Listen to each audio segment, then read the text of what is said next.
мақсади баланд бардоштани эҳсоси ватандӯстӣ ва хештаншиносӣ, ифтихори миллӣ, тарғиби либоси зебои миллӣ, арҷ гузоштан ба таъриху тамаддун, фарҳанг, расму оинҳои миллию мардумӣ ва муаррифии санъату ҳунари волои халқи тоҷик дар кӯхи фарҳанги ба номи Олим Бобоев фестивал-озмуни шаҳрии як матову садранг ва намоиш фурӯши маҳсулоти чакан, нақшдӯзӣ ва зардӯзӣ баргузор шуд.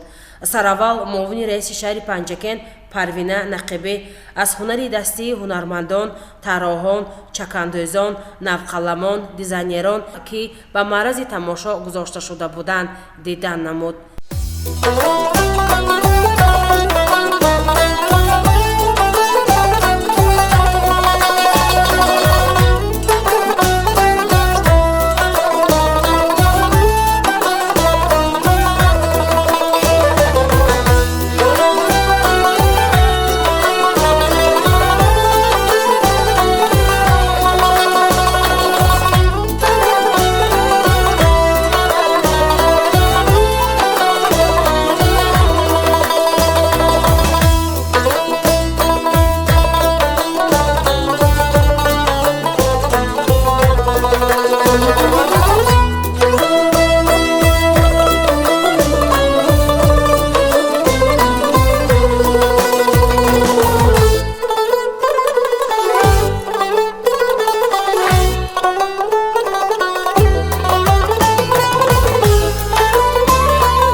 фестивал-озмуни шаҳрии як матову садранг ва намоиш фурӯши маҳсулоти чакан, нақшдӯзӣ ва зардӯзиро муовини раиси шаҳри Панҷакен Парвина Нақибӣ ифтитоҳ намуд. ба шарофати соҳиби истиқлолӣ ватани азизамон ва сиёсати фарҳангдӯстонаи асосгузори сулҳу ваҳдати миллӣ, пешвои миллат, президенти мамлакат муҳтарам Эмомалӣ Раҳмон, расму оин, анъанаҳо, ҳунарҳои мардумӣ эҳёи нав пайдо намуда, тоҷиконро ҳамчун миллати бостонӣ ва соҳибтамаддун ба ҷаҳониён муаррифӣ намуд.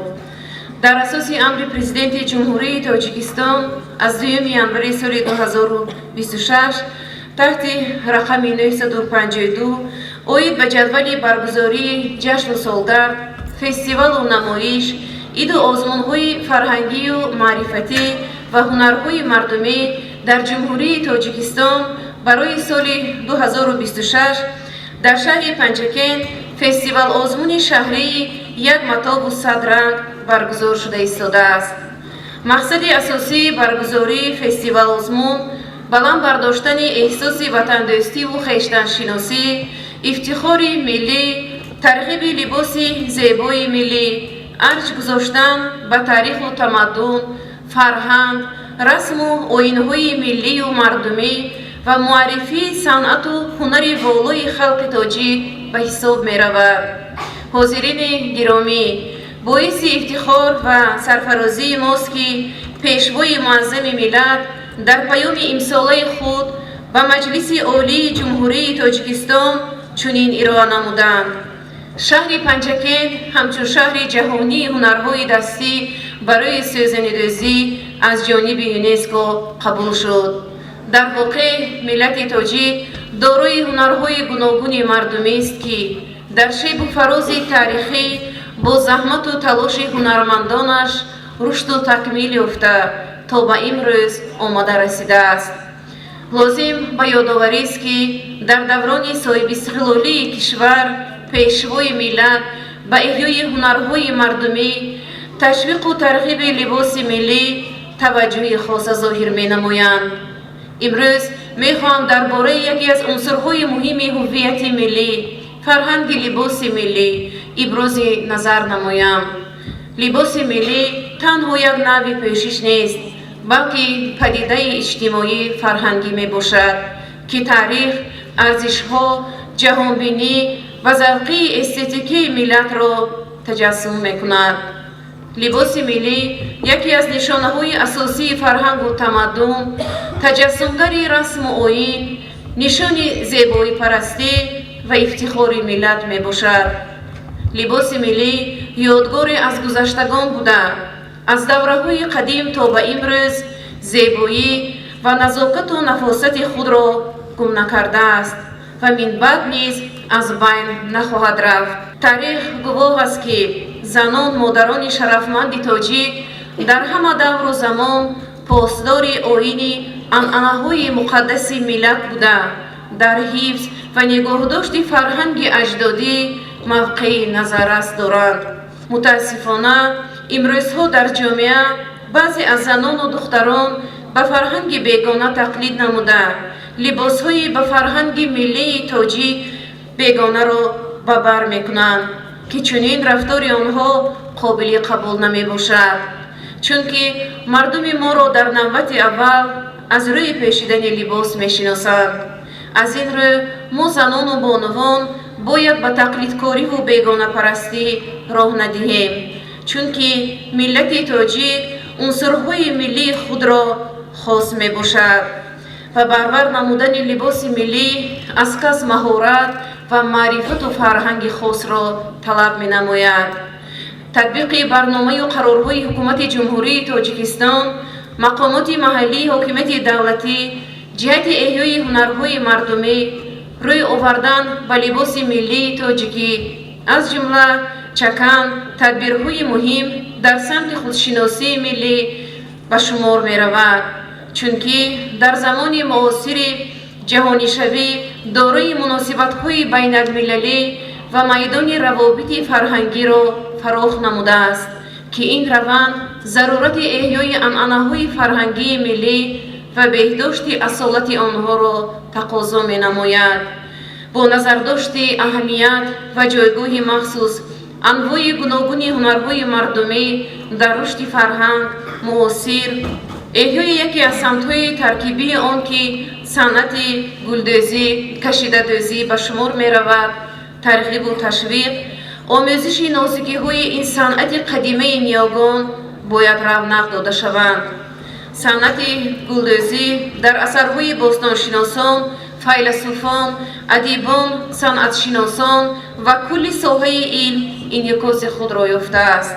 باستانشناسان منطقه‌های آریانشین گواهی می‌دهند که مردم تاجیک و اجدادان او به متاح‌های گوناگون گلپرتایی و گلدوزی می‌نمودند که آن بین دیگر خلقیت‌های قدیم معروف و مشهور بود. در زمان استقلال دولتی با دستور و هدایت‌های پیوسته اساسگزار صلح و وحدت ملی پیشوای ملت پرزیدنت جمهوری تاجیکستان محترم امامعلی رحمان شان و شهرت لباس‌های ملی خیلی بلند گردید. گلدختران ما در جشن‌های نوروز و مهرگان، چاره‌بینی‌های فرهنگی دولتی، استقبال مهمانان عالی قدر، توی و معرکه‌های خانوادگی لباس ملی به بر نموده یکجایه با نان و نمک منظوری مردم می‌گردانند. حکومت جمهوری تاجیکستان بهر ترغیب و تشویق لباس‌های ملی در تمام چاره‌بینی‌های سطح جمهوریوی و بین‌المللی از جمله فستیوال آزمون‌های اندلیب، چکامه گیسو، سپیده، چکن، نمایش بین المللی مد دیاری حسن، تجلیل جشن بین المللی نوروز، مهرگان، روزهای استقلالیت دولتی، وحدت ملی، شش مقام، فلک نیز همچون متاع را جزء جداناپذیر این معرکه‌های مهم منظور هزارها نفر تماشابینان وطنی و خارجی می‌گردانند. در انجام از نام مقامات اجرایی محلی حکومت دولتی شهر پنجکین به شما زنان و مادران عزیز به هیئت حکمان و اشتراکچیان فستیوال شهری یک متاع و صد رنگ کامیابی ها آرزو می نمایم. باوری دارم که زنان و بانوان زیبای ما با احیای هنرهای مردمی از قبیل چکن و چکندوزی، سوزنی دوزی و گلدوزی، پاره دوزی، اطلس و ادرس بافی، دوختن توقی و جوزدان و دیگر نمودی طراحی در دور ولایتی فستیوال شهری یک متاع و صد رنگ با موفقیت‌های بی‌نظیر نایل می‌گردند. سلامت و سربلند باشید. درود از محبت، درود از مهر، درود از زیبایی، درود از وحدت، درود از استقلال، درود به شما اشتراکچیان و حاضرین ارجمند فستیوال آزمون شهری یک مطاب و صد رنگ.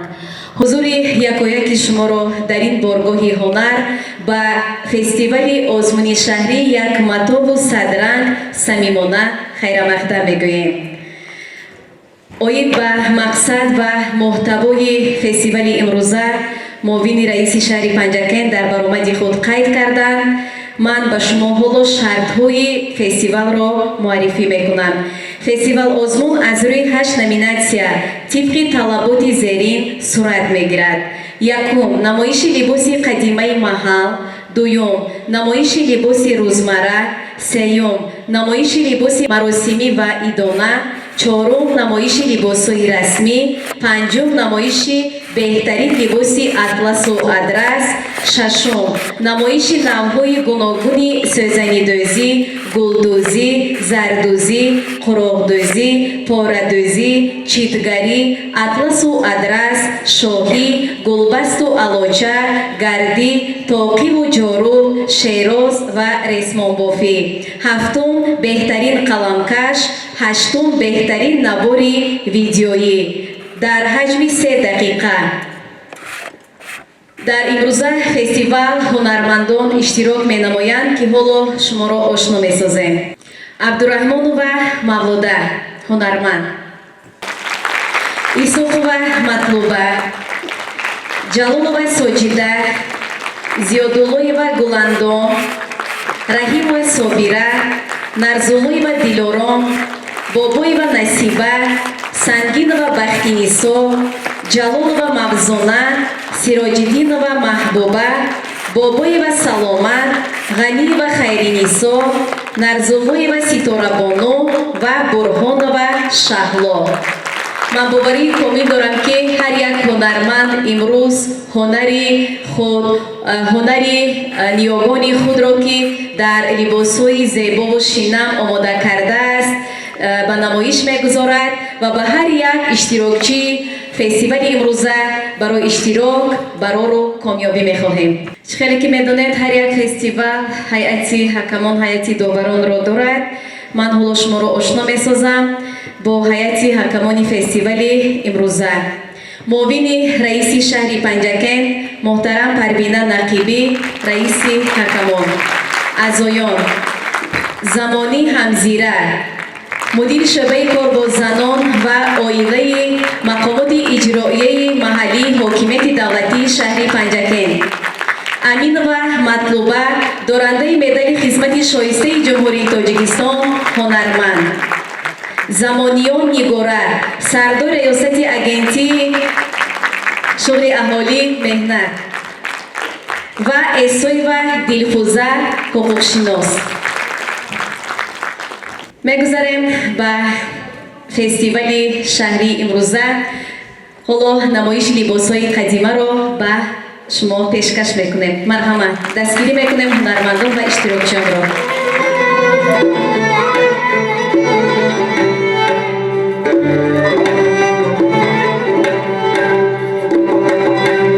Oh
намоиши либоси рӯзмарра дар таҳияи тарроҳон манзури шумо мегардад.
намоиши сеюм, намоиши либоси маросимӣ ва идома дар таҳияи тарҳон.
کفگبی‌های شما برای گل دختران نمایش بهترین لباس اطلس و ادرس در تهیه طراحان. مرحبا.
میگذاریم با پیشنهاد بهترین نوار ویدیویی. از شهر پنجکن موزونه عبدالرحمن و نیز 10,000 سومانی تحفه مقرر گردیده. در وضعیت تنتنوی پرزیدنت مملکت امام علی رحمان تحفه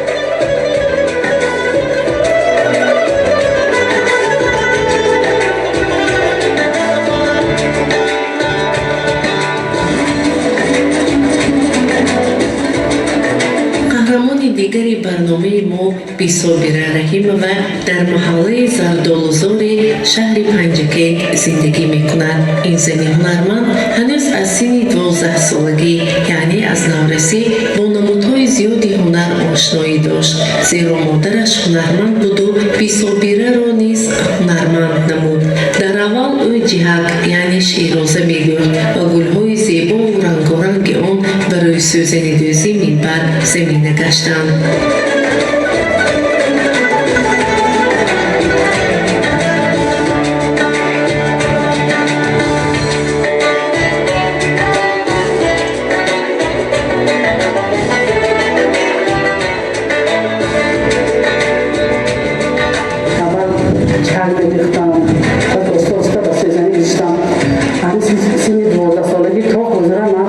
سوزنی یکبان می‌ریزم برای دو دسترخوان، همه چیز می‌ریزم، کلپه می‌ریزم، همه هنرها دستم می‌بیاد.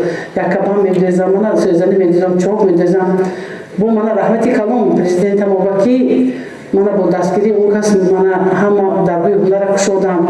من خدا با شکر انکم این هنر نغزش همین جبکی مثلا خصوصا دختر بچه با من صرفی 7-8 میشه از پنجم سال کرده اگر شما هنر بمونه همین رهی هنر که گوشته میره تلفن بازینه کوچه گردی نمیکنه دو من همتی مشغول شده میره چون که ما خودمو هم خیلی اویله با کاموش دیم که پیله داشتیم با بولی هنر میکردیم یکون چیز در دنیا دایسمون نمیرسید که کوچه با گشتن در کرد من اکو حضر خدا با شکر همه در روی هنر بینید کشودگی مرحمت که خود کدام هنر یاد میگیره رحمت به پیشوی ملت امام علی رحمان که در روی هنر را باز کردن ما هنرمندان رو دستگیری کردن برای ما مثلا در آزمون ها اشتراک کردن قدرشناسی میکنن این بسیار کاری البته هنرمند به شخص زیادتر میکنن ما تمام هنر رو از دستمون میبیاد من آوازه برای من هر یک تیش هم رسوم میکند هم زردوزی میکند یک تیش هم زردوزی هم کلدوزی میکند من اینو اصلی پنجم برده موندم من علاقه اینو یاد گرفتم از آوارگردی از بیکارگردی با کار خانه با من توپاز میکنم با میپرسم من یاد میتیم که همین آینده رو در نمونم دخترم با هنر در کار نیکی پسرم با هنر در کار پگه وقتی که آینده آیله‌دار میشود زن فرزندش برای کتیچی میپوید یک جا کار نمیکند یک خانه نشین هنری زیادش باشد بیمالول آورده زندگیش پیش میبرد حاضر دخترم میگن اکنون که این مثلا زندگی برده نتونست و یا آدم که باید تربیه کردن ممکن پخته نتواند ساخته نتواند من همین کلین دارم من کلینای نتواند یک بار جمع نکردیم برآورده همین سفره هم کرده همه کار یاد میتیم این خیلی نکنید این خیلی نکنید همه ما آیلی هنرمند همه کلین هنرمند یا اون تش به هنر هم کار میکنن هم هنرمند یک دختر من یک تا دختر هم ورز لبنانش کار میکنند هم خانه با خوراک‌دوزی میکنند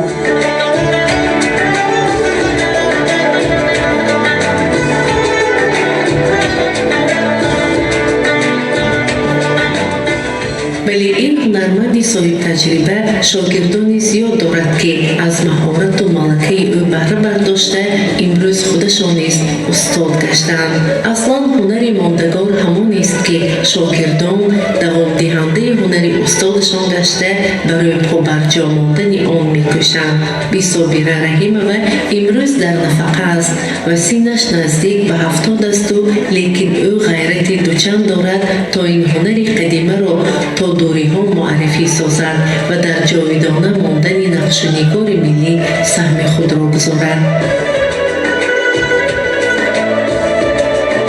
شاگردای ما هستن یک در 15 تا با من حاضر نیورها منی که هم هنرمند کردگی هم فضلوی سازنده کردگی من میخواهم که همین جوانان علم آموزن هنر آموزن من از هنرمندی خودم فخر میکنم که مردم در این من میگوید که فلان چیزی من کرده یا فلان چیزی تیار داره یک کبان تیار داره бурдани ман мегирам гуфта ман набошам ини кели набошам ини худам тайёр карда метиҳам ман аслан ман будани худам фахр мекунам касе ки бошад марҳамат хоҳад мегӯям бетон ман ёд метиҳам ман инара бо худ бурдани нестам ман партофта рафтани ҳастам биём калонсолми ҷавоми ки хоҳишманд бошад марҳамат биё ман ёд метиҳам то ҳастам ёд метиҳам акун баъди ман бо мана фарзанду ҳастам акун бо мана бинед ҳама ҳунар ҳаст сӯзанидӯзиам ҳаст зардӯзиам ҳаст рассомиам ҳаст ҳама ҳунар ҳаст ҳама гап худи одам ба ҳама гап тарбияи падару модар ба агар тарбияи падару модар аз бачагӣ сар кунад аз хонаи падару модар сар шавад ба мактабам ба нағз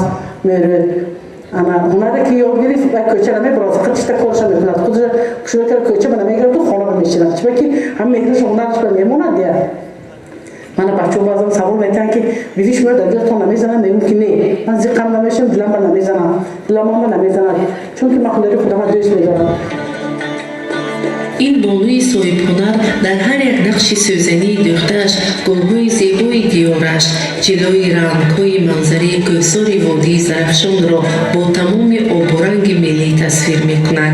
Сӯзаниҳои ӯ андозаҳои гуногун доранд ва онҳоро ҳамроҳи шогирдону фарзандону набирагонаш кашидадӯзӣ мекунад. Сӯзаниҳои минтақаи Панҷакен бо захми босмадӯзӣ иҷро мешаванд ва ин навъи кашидадӯзӣ тарзи иҷрои худро дорад. Нақшунигоре ки дар ин сӯзаниҳо дӯхта мешаванд дар асоси нақшҳои қадима омода мешаванд.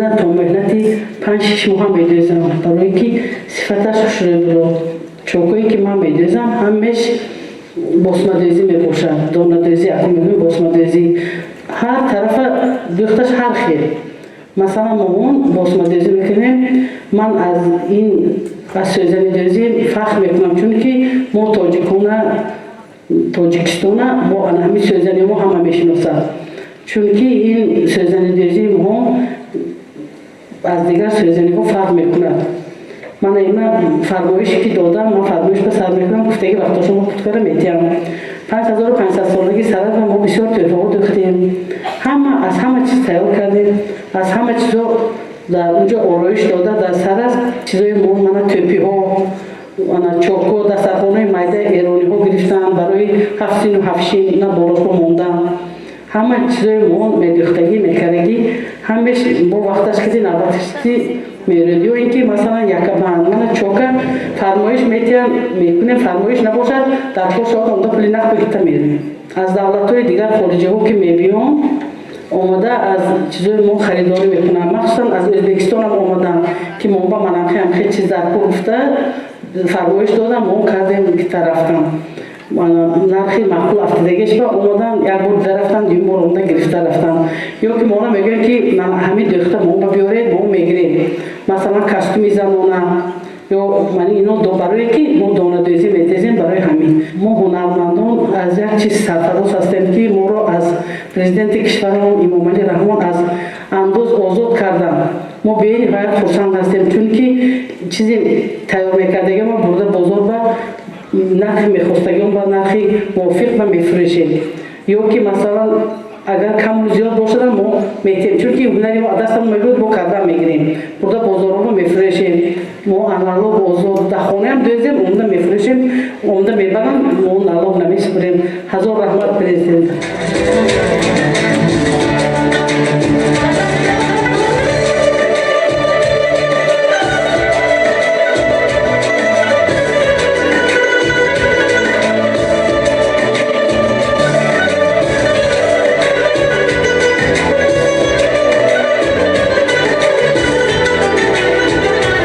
ҷонона набераи ин бонуи ҳунарманд аст ки аз бибии хеш нозикиҳои дӯхтани сӯзаниро омӯхта истодааст ва вақти бештари худро ӯ дар омӯзиш мегузаронад. ӯ худ зебопараст аст, зеро дар мактаби санъат ҳунари рассомиро низ меомӯзад. ман ба ҳунари бивиам шавқу рағбати зиёд дорам. дар вақтҳои холигиам ба чунин ҳунари бивиам машғул мешавам. ман дар мактаби санъати шаҳри Панҷакен дар соҳаи санъати тасвирӣ низ таҳсил намуда истодаам. рассомӣ низ барои ин ҳунар зарур аст ва ба ман низ кӯмак мерасонад. و میخوام که به مثل بیبیم هنرمندی نامی شدم.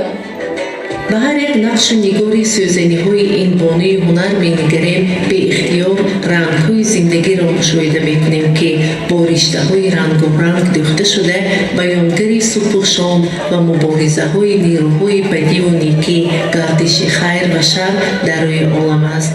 هنر سوزنی دوزی هواداران و خریداران زیاد دارد چون سیاحان با یک دید شیفته این هنری والا می گردند در برابر این معنی هر نقش و نگار را که تجسمگری تاریخ و فرهنگ و سنت است درک می کنند. بله، سوزنی داروی سیر و اسرارهای نهفته بوده زخم هر یک سوزن هر طور رشته دوخته شده معنی چندین عصره ملت تاجیک را در خود نهان دارد. این هنر قدیمی تاجیکان توسط چنین هنرمندان صاحب‌کسب تا جاودانی باقی می‌ماند.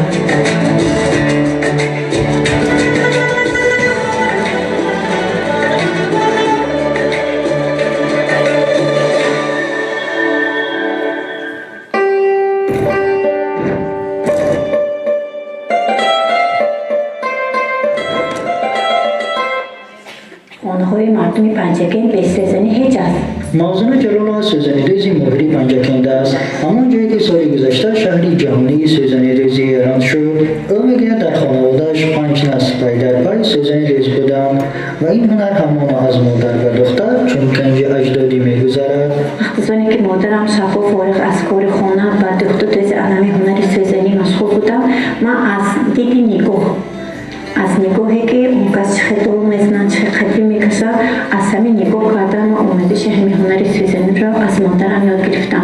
بعضا وقت میشد که من راستی از مادرم گرفته کار و کار را بود میکردم. جلال قریب 30 سال با سوزنی ریزی میکند و 10 سال اخیر راهبری محفل سوزنی ریزی کاخ فرهنگ شهر را بر ذمه داشته است. به این محفل اساسا دختران مکتب خوان و زنان خانه‌شین میآیند. آنها میخواهند کسب آموزند و به زندگی خود منفعت اقتصادی آورند. سوزنی هایی که 7 متر هستند، 5 متر هستند، 3 متر هستند، فکر میکنید که چقدر دوختی این سوزنی مشکل باشند، لیکن در اصل آنها را ما با قسط تقسیم کرده اول نسخه کشی میناماییم. یک سوزنی رو متا کمبر باشد به اندازه 3 بوله، اگر متا سیربر باشد به اندازه 2 بوله، اون رو من مثلا بوریش کرده نسخه ها رو کشیده بعد از اون قسط شاگردان میدوزم. جلال با نگرانی میگوید زمان هنر سوزنی ریزی کم اهمیت شد ولی 10 سالهای اخیر مورد توجه قرار گرفت و رشد هم کرد. حالا جوان دختران پنجگین به سوزنی ریزی برتری میدهند و حتی در عروسی هایشان به جای فرته کرته سوزنی میپوشند. به طریق داردیزی نسخه های کرته آماده کرده شده. این کرته را در مجموع من 3 منطقه تاجیکستان را نسخه یعنی ولایت سوخت، خپلان و بدخشان را در روی متا به قلم دادم. این هنرمنده تنها کرته و نیمتنه برای جا و جای نماز می‌دوزد. اینچنین رمزهای ملی و تاریخی را نیز با اصول سوزنی ریزی به تصویر می‌کشد. گل و پرچم تاجیکستان عزیزمان را من در روی متا به قلم داده آن را به طریق داردیزی یعنی که همچون دوخت سوزنی بادیزه افشان به طریق داردیزی آن را آماده ساختیم و امروز در نمایش‌های هنری در نمایش‌های چهاربینی‌های دولتی پیشکشی تماشاگران می‌گردانیم. پنجگین ماه اکتبر سال گذشته شهر جهانی سوزنی ریزی اعتراف شد. این عنوان را شورای جهانی هنرمندی سزاوار دانست. سوزنی ریزی در پنجگین از این نوع هنر دیگر مناطق فرق دارد. دیگر منطقه‌ها از پایان با بالا بود کرده می‌رفت نسخه را. ما باشد از بالا با پایان بود کرده می‌بینیم. بعد از اون که دوخته بود کرده آمده میگه امی رخو یک مجموعه نه خطا نه پیش نه عقب امی رخهای افقی پیدا میشن. در بعضی سوزنی‌های منطقه‌ها امی محراب میگن آباد نیست. در پنجگین از همه آباد از همه محراب است. سوزنی‌هاش فرق کلان داره. جلال بارها در آزمون‌های جمهوری شرکت کرده است. از جمله در صدرنگی چکن، ارمغان بهترین و فستیوال ادرس و اطلس و در آنها بارها صاحب جایهای نمایان گشته است. حالا دخترانش نیز راه مادر را ادامه داده سوزنی ریزی را همچون کسب عالی‌روی پیش میبرند. فرزندانم در نوبت خود چون هیچ خیلی که من از مادرم با یک نگاه دید آموزش کردم مجبور نکردن که اونها مخصوص هنری سوزنی دوزی را اسود کنن. اونها هم از نگاه دید. من با مادرم نگاه کرده از کاری اون کس یعنی ندیدم که اون کس چه می‌نویسن. من هم از نگاه اون کس من یاد گرفتم. موضوع جلال و طول فعالیت صدها سوزندیزی ماهر تربیت کرده است. می‌خواهد این هنر با همه صنعتش از نسل به نسل گذرد و باور دارد که عنوان پنجکین شهر جهانی سوزندیزی به آن بیش از پیش مساعدت می‌کند.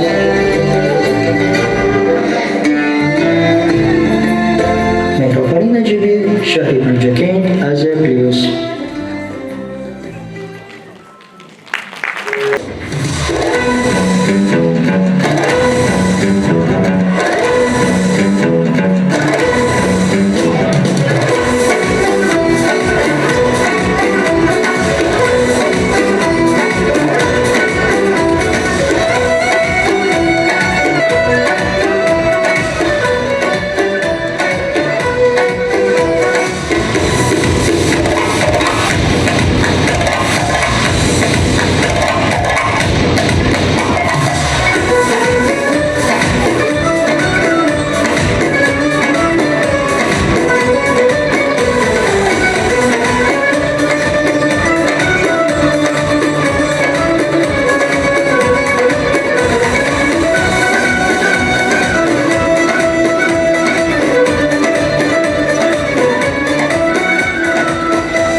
ارجمند حالا برای بهاگذاری کردن، برای جایها رو معین کردن به صحنه دعوت می نمایم یکی از اعضایان حکمان فستیوال امروزه، هنرمندی شناخته، دارنده مدال خدمت شایسته جمهوری تاجیکستان امین و مطلوبه را. مرحمت.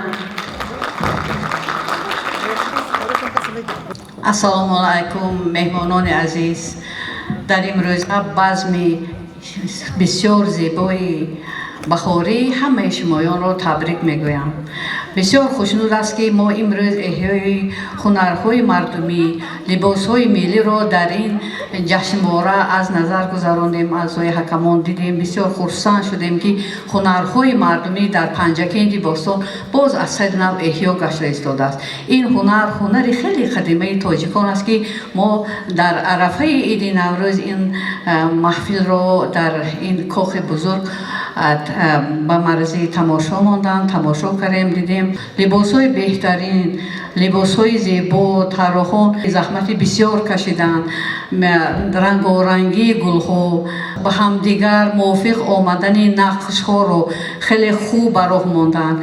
در برابر این قدر پیشروی کارهایشان، این قدر نظررس بودن، باز کمبودی‌ها هم در کارهایشان جای دارد. طراحان عزیز، من از شما خواهش میکنم که در وقتی برآمدن صحنه یک اهمیتتون کارای و شاگردانتون و سر لباساشون و همین مثال لباسی قدیمه ما جا دادن باید میدونیم چی کار کنیم، چون که لباسی قدیمه با فرنجی برآمدن باز لباسای پایینش هم باید با زمانه موافق باشد.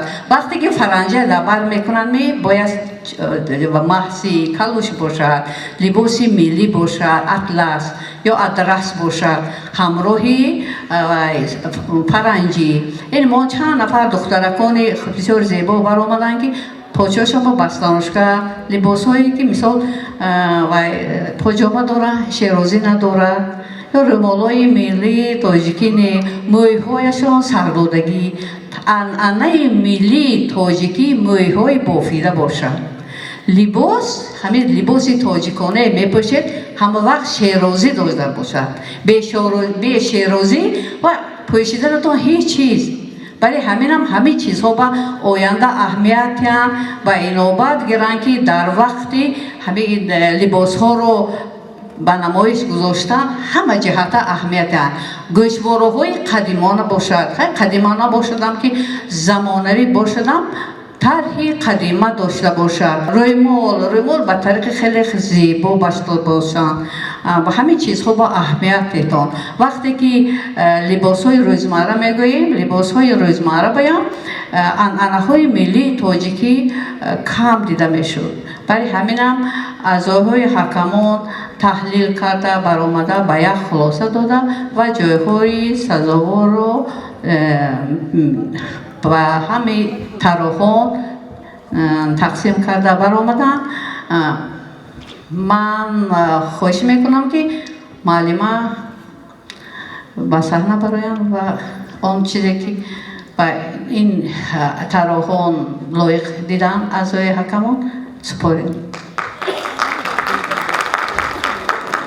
مراسم قدرشناسی مقامات اجرایی محلی حاکمیت دولتی شهر پنجکن سپاسنامه با جلال و مفزونه برای اشتراک فعالانه در دور شهری فستیوال آزمونی یک متا و صدرنگ سوزنی دوزی زردوزی جهت ترویج لباس زیبای ملی ارج گذاشتن به تاریخ و تمدن فرهنگ رسم و آیین‌های ملی و مردمی و معرفی صنعت و هنری والای خلق تاجیک برای اشغال جای یکم در نامیناسیون بهترین قلمکش سرفراز گردانیده می شود.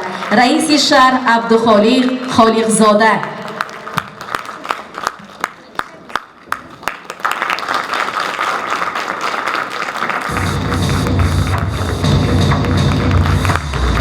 سپاسنامه و رحیم و صابره برای اشغال جای یکم در نامیناسیون بهترین نوار ویدیویی آیین فعالیت طراح هنرمند سرفراز گردانیده می شود.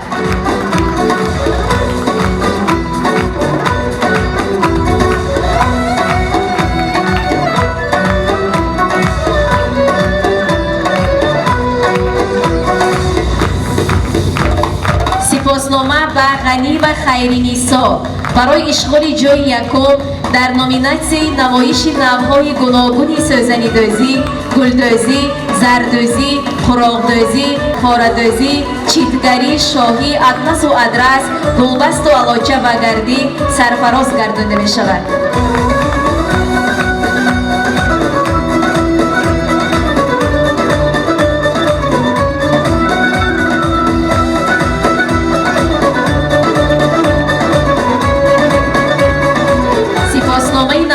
به نرزولای و دیلارام برای اشغال جای یکم در نامیناسیون نمایش لباس روزمره سرفراز گردانیده می شود.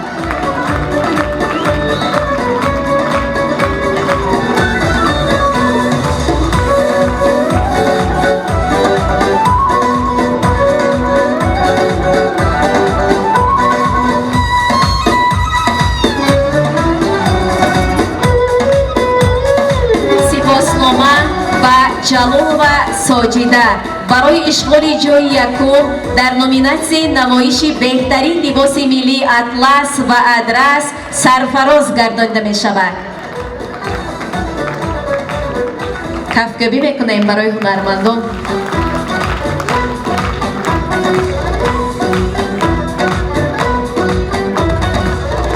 سپاسنامه و بابای و سلامت برای اشغال جای یکم در نامیناسیون نمایش لباس قدیمه محل سرفراز گردانیده می شود.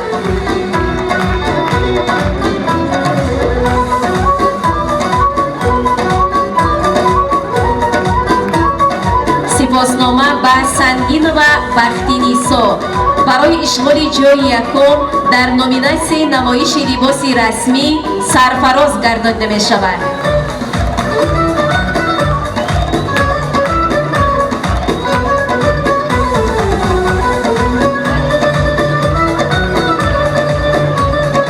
сипосномаи навбатӣ ба Нарзуллоева Ситорабону барои ишғоли ҷойи якум дар номинатсияи намоиши либоси маросимӣ ва идона сарфароз гардонида мешавад.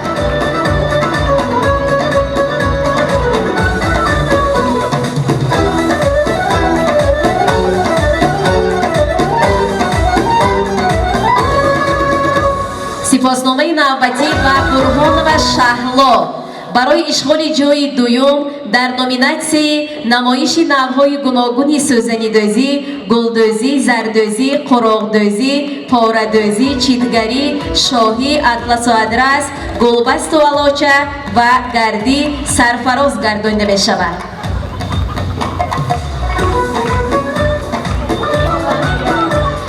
сипосномаи навбатӣ ба Абдураҳмонова Мавлуда барои ишғоли ҷойи дуюм дар номинатсияи намоиши навъҳои гуногуни сӯзанидӯзӣ, гулдӯзӣ, зардӯзӣ, қуроғдӯзӣ, порадӯзӣ, читгарӣ, шоҳӣ, атласу адрас, гулбасту алоча ва гардӣ сарфароз гардонида мешавад.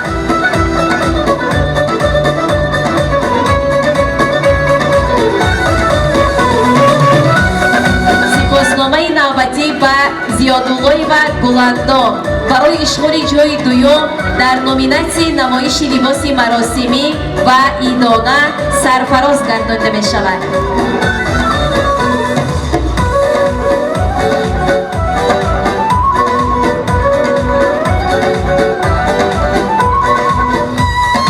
сипосномаи навбатӣ ба Исоқова Матлуба барои ишғоли ҷойи дуюм дар номинатсияи намоиши беҳтарин либоси миллӣ атлас ва адрас сарфароз гардонида мешавад.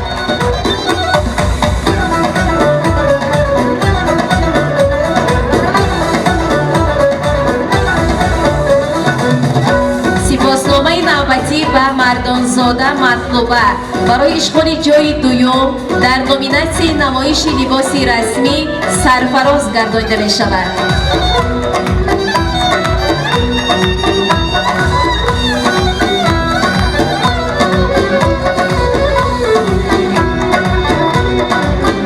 сипосномаи навбатӣ ба Сироҷиддинова Маҳбуба барои ишғоли ҷойи дуюм дар номинатсияи намоиши либоси қадимаи маҳал сарфароз гардонида мешавад.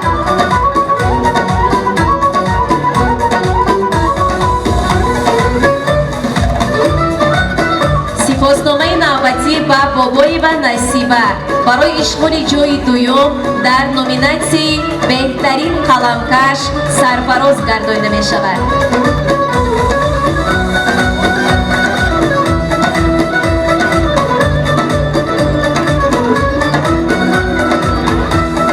ҳамчунин сипоснома ба Эсоева Дилфуза барои ишғоли ҷойи дуюм дар номинатсияи беҳтарин навори видеоӣ оиди фаъолияти тарроҳ ҳунарманд.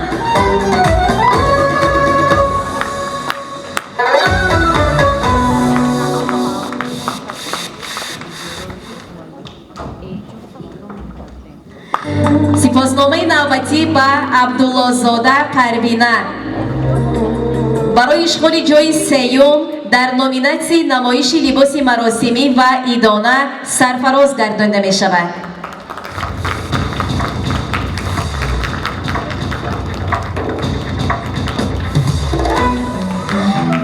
сипосномаи навбатӣ ба Азизова Муноҷот барои ишғоли ҷойи дуюм дар номинатсияи намоиши либоси рӯзмарра сарфароз гардонида мешавад.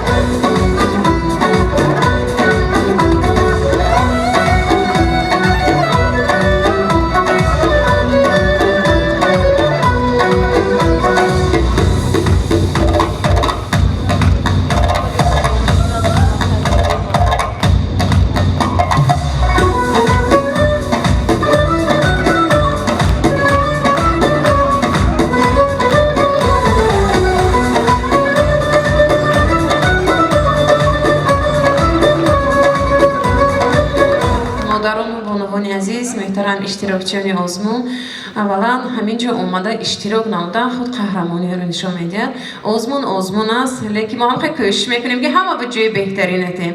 Хеле ки гуфта гузаштан, албатта кор бекамбудӣ намешавад ва мо дар оянда боварӣ дорем ки дар дигар озмунҳое ки дар пеш ҳастанд боз як бо омодагии ҷиддӣ ба озмун иштирок мекунанд ва итминон дорем ки он ҳунарҳое ки занону бонувони мо аз худ карданд муаррифӣ мекунанд, яке аз беҳтарин ҳунармандон дар ҷумҳурии Тоҷикистон ва берун аз он мебошанд. Ман дар оянда бисёр мехостам ки ҳунармандон барои интихоб кардани ҳамон либос, хеле ки гуфта гузаштанд муаллима, барои ин ки либосҳои қадима бошад бояд мувофиқи ҳамон аср бошад, либосҳои ҳозиразамон бошад, ҳамаи ҳам пойафзол, ҳам либос, ҳамааш бояд ба якдигараш мувофиқат кунад. Албатта дар ин ҷо боз озмун ки ҳаст, нозукиҳои худашро дорад, талаботҳои худашро дорад, лекин боз ин ба мо нигоҳ накарда, мо ин қадар ҳамон меҳнате ки шумо кардетон, дар ин саҳна баромадетон, аллакай дар ин як саҳна ҷои муқаддас аст, дар ин ҷо баромада муаррифӣ намудани либоси фарҳанги миллии мо, ин худ қаҳрамонӣ мебошад. Ман ба ҳар яки иштирокчиён ва тамошобинон омади Наврӯзи хуҷастапайро табрику таҳният мегӯям. Ба ҳамаи шумо саломатию сарбаландӣ, хонаи обод ва тамоми хушбахтиҳои зиндагониро таманно дорам. Саломату сарбаланд бошед.